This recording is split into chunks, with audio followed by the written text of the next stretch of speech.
Assalamualaikum warahmatullahi wabarakatuh. Alhamdulillah pada hari ini kita bisa bertemu kembali dengan saya Safrudin Eter. Baik, kali ini saya akan memperbincangkan satu risalah yang luar biasa, baik di negeri kita sendiri maupun di negara-negara lain, bahkan di dunia. Bahkan yang kita bicarakan ini juga berawal dari resolusinya PBB, yaitu topiknya perlindungan dan penegakan hak asasi manusia. Begitu kita berbicara hak asasi manusia, maka terngianglah di pikiran kita, di hati kita, di perasaan kita, bahwasanya oh ya, memang hak asasi manusia itu perlu dilindungi. Hak asasi manusia itulah hak dasar yang harus dilindungi dan sangat universal. Tidak ada satupun yang bisa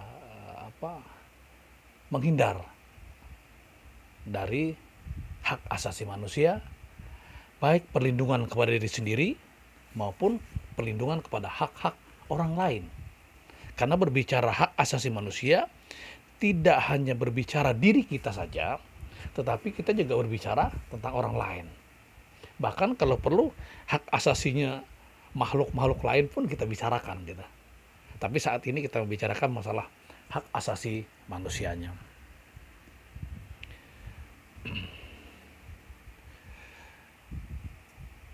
Pada Perang Dunia Kedua di tahun sekitaran tahun 1939 sampai 1945, bahkan pada Perang Dunia itu Nusantara atau Hindia Belanda yang dulu belum Indonesia, di negeri kita juga termasuk wilayah peperangan yang sangat luar biasa. Kenapa? Karena ada dua bangsa besar dunia yang ingin menguasai dunia dan menganggap diri mereka adalah sebagai manusia yang punya harkat dan martabat paling tinggi di muka bumi, yang tidak bisa dikalahkan oleh siapapun pada zaman itu, yaitu Jerman ingin menguasai Eropa dan belahan lainnya. Kemudian Jepang di Asia ingin menguasai seluruh Asia termasuk Nusantara. Setelah kita dijajah selama 350-an tahun oleh Belanda, kedatangan yang menyebut dirinya dengan saudara tua gitu ya, Nippon, Jepang, yang awalnya memang sangat menarik sekali buat bangsa Indonesia, buat rakyat Indonesia, karena seolah-olah mereka ingin merespon di dunia bahwasanya kita mempunyai hak kemerdekaan yang bebas, tapi di bawah naungan Jepang. Tapi ternyata setelah berujung pada tahun 1944 sampai 45, korban berjatuhan dan kebanyakan tanpa diadili, semau gue, pelanggaran HAM yang luar biasa ternyata Jepang. Begitu pula di Eropa sana, Jerman yang terkenal dengan Nazinya itu, menghabisi orang tanpa aling-aling, tanpa, pokoknya asal menurut mereka itu salah, menurut mereka itu tidak benar, menurut itu adalah melawan mereka, akan dihabisi. Nah, Jerman di Eropa banyak membunuh kaum Yahudi, sedangkan Jepang di Asia ya hampir semua membunuh bangsa dan negara di mana mereka masuk, termasuk di Indonesia. Indonesia juga banyak korbannya.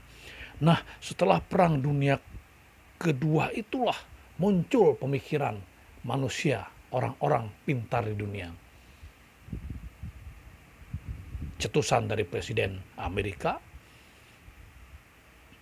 bahwasanya perlu adanya perlindungan khusus tentang hak asasi manusia.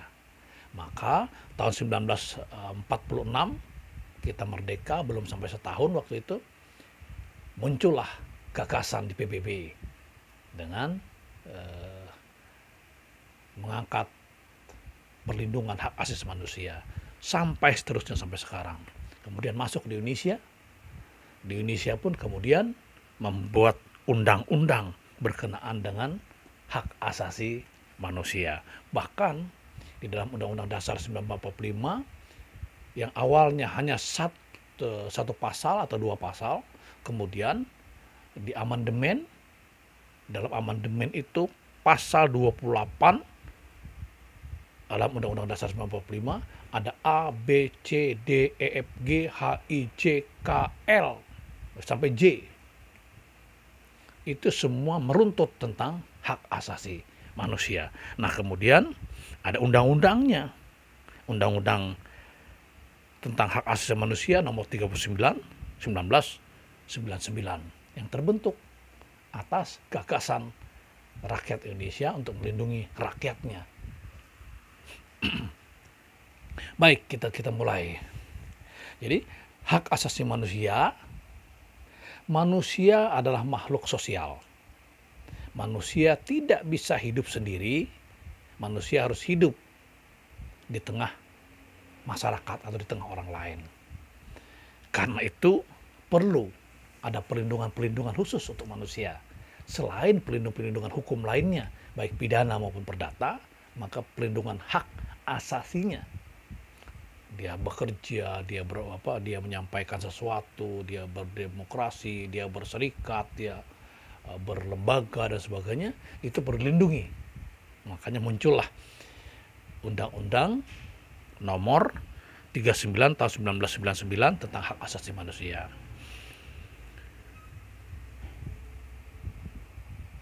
Kadang-kadang kita, saya, atau kalian, mahasiswa ataupun masyarakat pada umumnya, kadang-kadang asik berteriak, melontarkan kata-kata hak asasi manusia.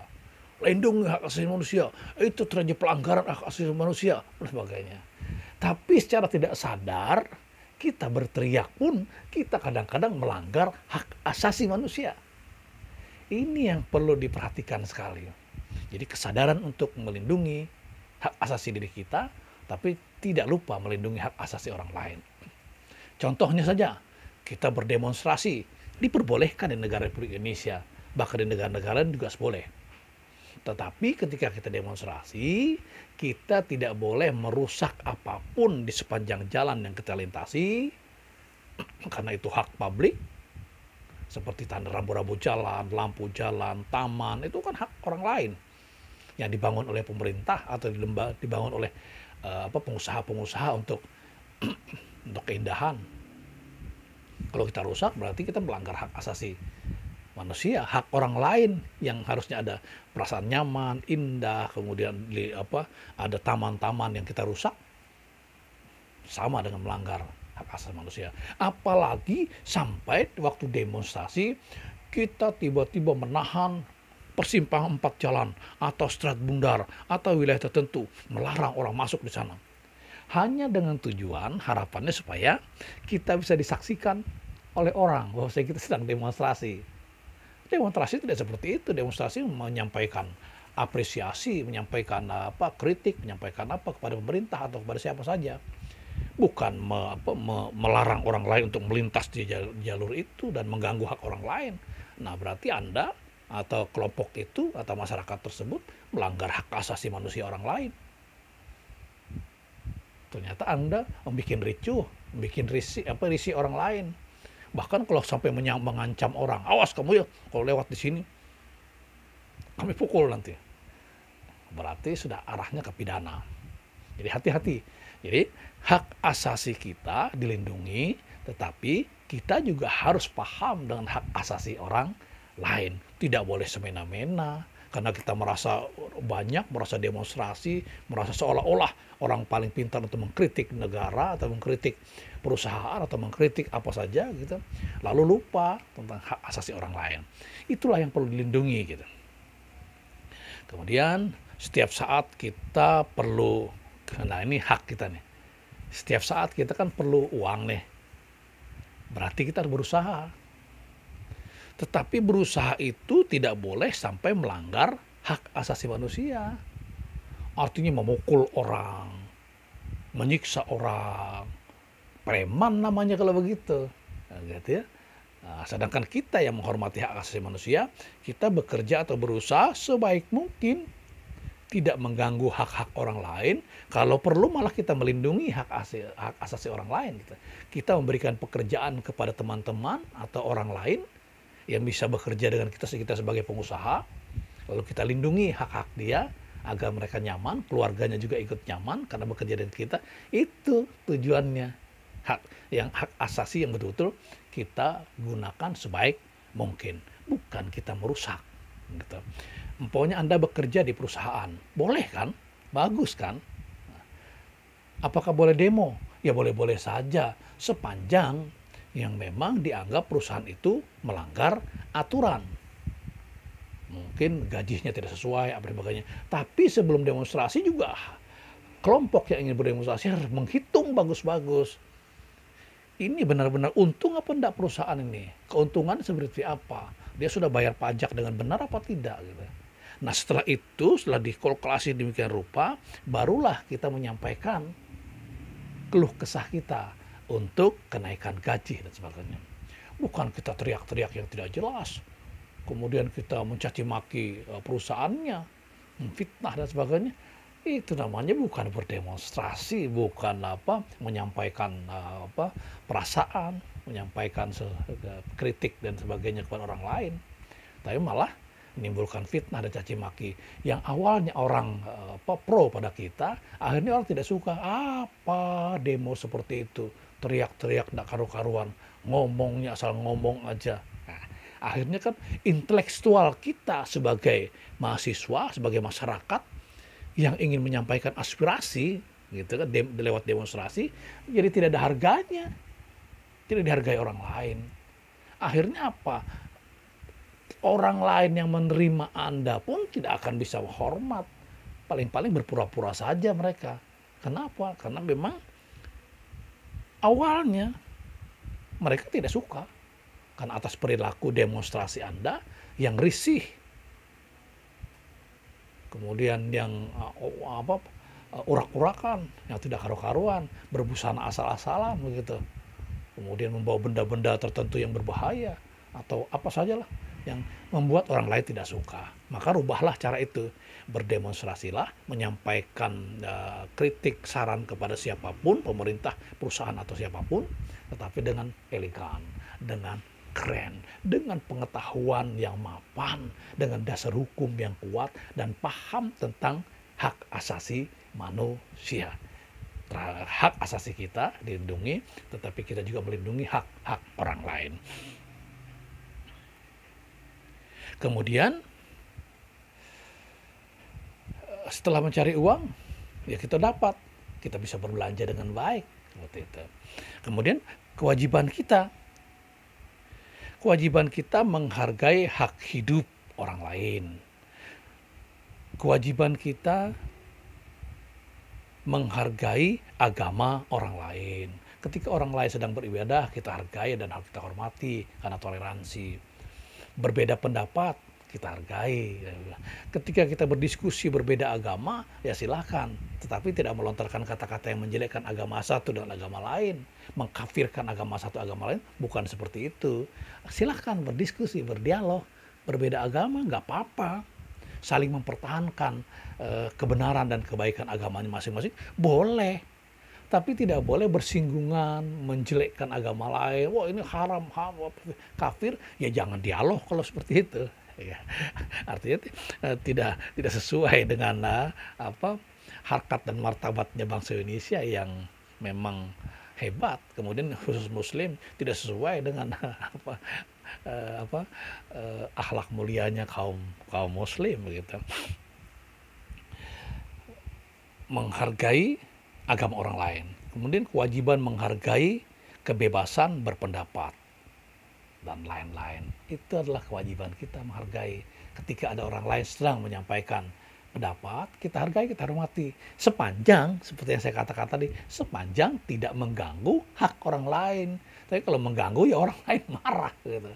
Ketika Anda demonstrasi, kemudian bikin ricuh, mengganggu wilayah jalan situ, kemudian merampok, merampas atau mengambil hak-hak orang-orang kecil seperti warung-warung kecil, minumannya dan sebagainya. Ya tidak pantas. Itu namanya bukan demonstrasi atau menyampaikan kritik yang elegan. Tahu namanya menyampaikan kritik yang apa? Yang kriminal gitu. Mencuri, mengambil hak orang lain. Bayangkan yang diambil pedagang kecil pokoknya. Masya Allah. Jangan sampai terjadi seperti itu. Nah, hak asasi adalah hak yang paling dasar atau paling pokok yang kita kenal dengan hak universal. Kemudian hak asasi melingkupi antara lain hak atas kebebasan berpendapat, hak atas kecukupan pangan, hak atas rasa aman, hak atas penghidupan dan pekerjaan, dan hak atas hidup sehat. Itu dilindungi oleh negara, oleh pemerintah.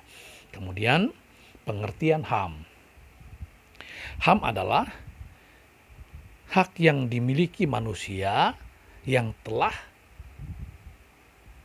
ada sejak lahir. Artinya bahkan hak asasi manusia itu sejak dia di dalam kandungan sudah punya hak. Gitu. Dilindungi oleh keluarganya, dikasih makan dengan baik, diberi menu yang baik. Kemudian begitu lahir, haknya dilindungi oleh negara. Kemudian tidak membedakan bangsa, ras, suku, agama, dan jenis kelamin. Hal itu bersifat universal. Jadi begini. Jadi hak asasi manusia adalah hak yang dimiliki manusia yang telah ada dan dibawanya sejak lahir, yang tidak membedakan bangsa, ras, suku, agama, dan jenis kelamin. Hal itu bersifat sangat universal. Kemudian dalam pembukaan Undang-Undang Dasar 1945 juga menegaskan bahwa pemerintah negara Indonesia melindungi segenap bangsa Indonesia dan seluruh tumpah darah Indonesia, dan untuk memajukan kesejahteraan umum, mencerdaskan kehidupan bangsa. Itu jelas dalam pembukaan Undang-Undang Dasar 1945, konstitusi kita. Peraturan atau undang-undang tertinggi di negara kita adalah Undang-Undang Dasar 1945. Kemudian di bawahnya ada ribuan undang-undang, termasuk Undang-Undang Hak Asasi Manusia, Undang-Undang Penghapusan kekerasan dalam rumah tangga, kemudian Undang-Undang Kebidanan dan sebagainya. Nah, kemudian kita memiliki kekuatan yang luar biasa, kita membuat aturan-aturan untuk melindungi hak asasi manusia dari berbagai lini. Termasuk undang-undang pidana dan undang-undang perdata pun itu bagian daripada melindungi hak asasi manusia. Tidak perlu ada pertengkaran di luar, di media sosial dan sebagainya, atau di televisi. Tidak perlu. Pertarungan masalah hukum nanti di pengadilan. Kita dan lawan akan saling mempertahankan agar kita tidak dipersalahkan.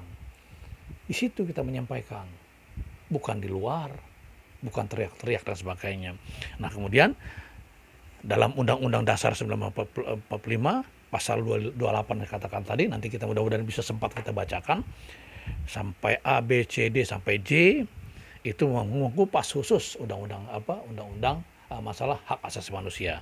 Kemudian Undang-Undang 35 tahun 2014 tentang perlindungan anak. Kemudian Undang-Undang nomor 39 1999 tentang hak asasi manusia. Kemudian ada lagi Undang-Undang nomor 23 tahun 2004 tentang penghapusan kekerasan dalam rumah tangga. Ya, ini yang paling yang paling sangat luar biasa undang-undang ini. Karena melindungi semua orang yang ada dalam rumah tangga itu agar tidak dilakukan hal-hal yang tidak sepantasnya. Karena kadang-kadang seorang ayah atau seorang ibu semau-maunya terhadap anaknya. Tidak boleh. Itu dilindungi oleh undang-undang, yaitu undang-undang penghapusan undang-undang kekerasan dalam rumah tangga. Kemudian ada Undang-Undang nomor 4 tahun 2019 tentang kebidanan. Kenapa saya katakan kebidanan? Karena memang anak atau bayi dari kandungan sampai lahir itu dibantu oleh orang-orang tertentu termasuk bidan. Nah, bidan ini pekerjaannya adalah melindungi hak asasi manusia juga gitu. Ketika lahir, kemudian dia merawat sementara sebelum dibawa pulang, kemudian apa? Itu adalah kewajiban untuk para bidan, makanya dibuatlah undang-undang untuk melindungi itu. Kemudian Kelembagaan Nasional Hak Asasi Manusia di Indonesia. Ada kelembagaan-kelembagaan ini sangat terkenal. Kemudian ada Komnas HAM atau Komisi Nasional Hak Asasi Manusia. Ada Komisi Nasional Anti Kekerasan Terhadap Perempuan. Ada Peradilan HAM. Ada lembaga yang didirikan oleh masyarakat seperti LSM, Pro Demokrasi, dan HAM. Di dalamnya antara lain yang sangat terkenal yaitu Yayasan Lembaga Bantuan Hukum Indonesia, YLBHI. Kemudian ada lagi Komnas untuk Komisi untuk Perlindungan Orang Hilang. Kemudian ada Kontras yang kita kenal sekali, yaitu Korban Tindak Kekerasan atau Kontras. Jadi ini dibangun jadi selain pemerintah membangun kekuatan agar melindungi hak asasi manusia, masyarakat juga diberikan hak untuk membangun kekuatan itu melewati lembaga-lembaga sosial atau NGO atau LSM. Yang kita kenal ada 3 tadi, YLBHI, Komisi untuk Orang Hilang, dan Korban Tindak Kekerasan atau Kontras. Kemudian perlindungan HAM dalam batang tubuh Undang-Undang Dasar 45